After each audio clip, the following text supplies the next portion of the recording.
What might Putin be afraid of now, and what might he be capable of in this sphere? What can he do in this sphere?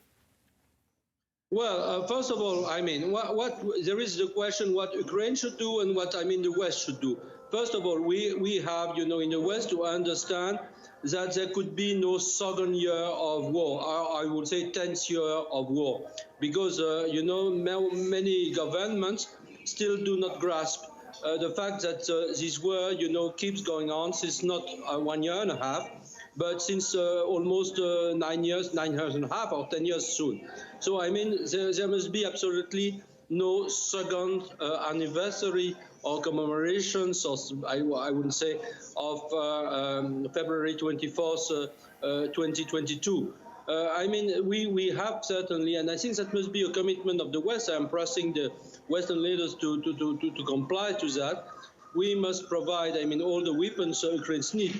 I think there is a recent move about the F-16, for instance, the long-range missiles, but it's not enough, I think, to ensure that Ukraine retakes all its territories. That must be absolutely our commitment. So we have to end the war this war. And I think there is still some leaders in the West who are talking about negotiations, about peace talks, about this kind of things. There could be no peace talks with Russia. Russia must be, as I said, defeated. It must be held accountable before the International Criminal Court or another court.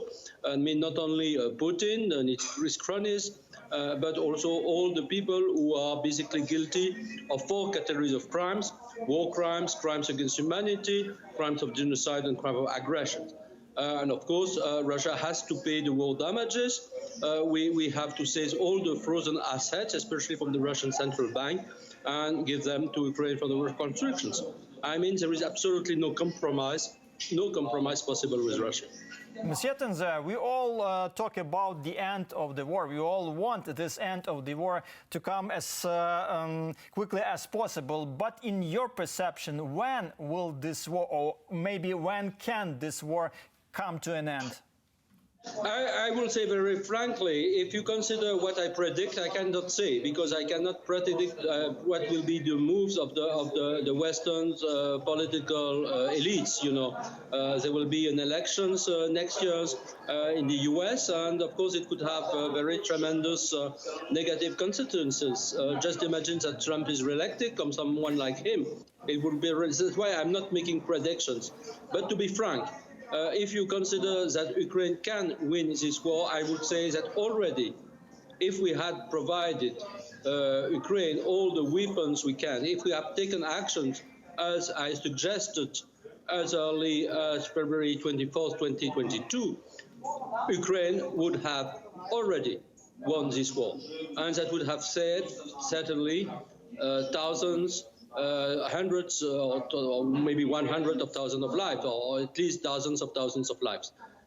So I think there is a kind of feeling for me, from my side, of guilt, because I think that since the beginning, the Western leaders could have terminated this war, and they have chosen not to do. Western leaders always emphasize that they do not aim to change Russia's leadership. But is it really possible to defeat Russia without changing its leadership? That is, if Putin continues to sit in the chair of the president of the terrorist country, what then? I think we cannot change. Absolutely, we cannot change, Russia without changing the leadership. And I know that it will take time. That's why I am advocating that we keep the sanctions as long as Putin's regime is in place, or when I'm talking about Putin's regime, another Putin regimes that could be, of course, led by some other guys, by another guy. We have to keep the sanctions. We have to manage the transitions. We have to pressure the Russian elite in order for them to give up. So they will have to imagine. That's why I'm talking about the long-term strategy vis-à-vis Russia. We have, of course, to admit that there must be a regime change. It won't come the next year or probably in the 5 years to come. That's why it's a very long-term objective. But nowadays, we have, first of all, to provide Ukraine all the security guarantees. And I was advocating in some of my pieces or speeches, even yesterday when I was in Warsaw, I am now in Kiev, and will say it tomorrow in Kiev as well. We have certainly to send NATO troops in Ukraine's liberated territories, because that we can do now. To change the regime, it will take time. So we have, first of all, to reinforce the security guarantee for Ukraine.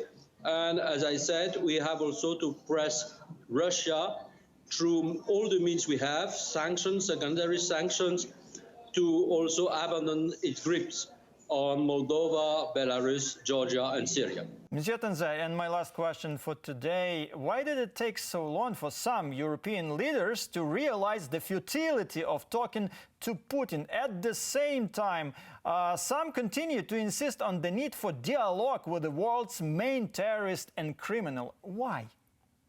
I think, first of all, I think you don't still have a lot of people right now, fortunately, advocating for this kind of dialogue.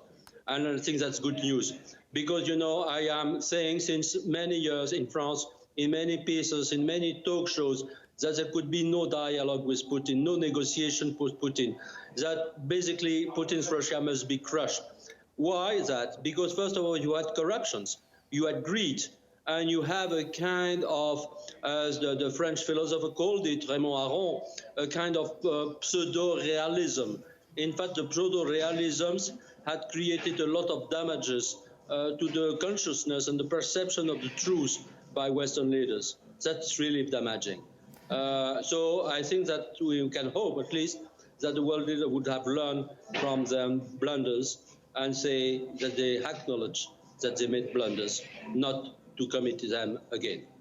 Monsieur Tenze, thank you very much for joining me today, and thank you very much for the answers to my questions. This was Nicolas Tenzer, international security and political risks analyst. This is Spotlight Ukraine. More to come.